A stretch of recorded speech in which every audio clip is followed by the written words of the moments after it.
Jadi ini kan nanti setelah listrik masuk nih ke daerah, ke desa, listrik udah masuk, lampu udah nyala, tapi ini kan ceritanya nggak berhenti di situ ya. Gimana supaya energi terbarukan di, daerah 3T itu nggak hanya bergantung pada hibah? Pertanyaan menarik ya Mbak Ira. Jadi kalau kita bicara nggak bergantung sama hibah, tentu kita juga harus fair ya melihatnya, dalam artian balik lagi kita bicara soal pertanyaan Mbak Ira yang pertama bahwa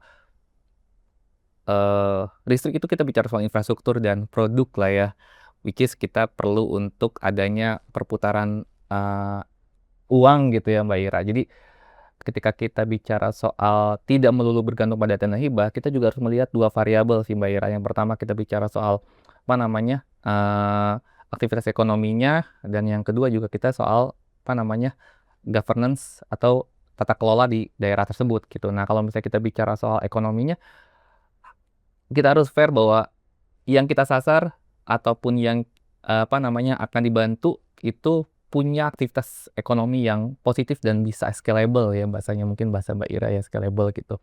Sehingga nanti di atas apa namanya kebutuhan dasar Mbak Ira, nanti kita coba untuk apa namanya kembangkan aktivitas ekonomi mereka, baik itu pertanian, perkebunan, perikanan, sehingga mereka punya pendapatan yang cukup, dan pendapatan tersebut bisa diputar nih Mbak Ira untuk scalable si apa namanya fasilitas-fasilitas listrik yang mungkin dulu hanya sekitar 900 watt, langsung kita bergerak nih 1200, 1300, 1500, yang mungkin apa namanya mungkin dulunya cuma satu satu kulkas, harapannya bisa jadi cold storage besar gitu kan, tangkapannya makin besar lagi, putaran uang lagi untuk memperbesar akses listrik gitu. Jadi, aktivitas ekonominya ini, pendapatan dari aktivitas ekonomi ini nggak hanya untuk tujuannya ya, nggak Ya. hanya untuk menutup biaya operasional dari, pembangkit listrik energi terbarukannya, tapi juga untuk scaling gitu ya, Betul Mbak Ira. supaya aktivitas ekonominya tetap berkembang juga Mm. gitu. Ya jadi jangan hanya lampu yang nyala, tapi ekonomi harus menyala juga ya.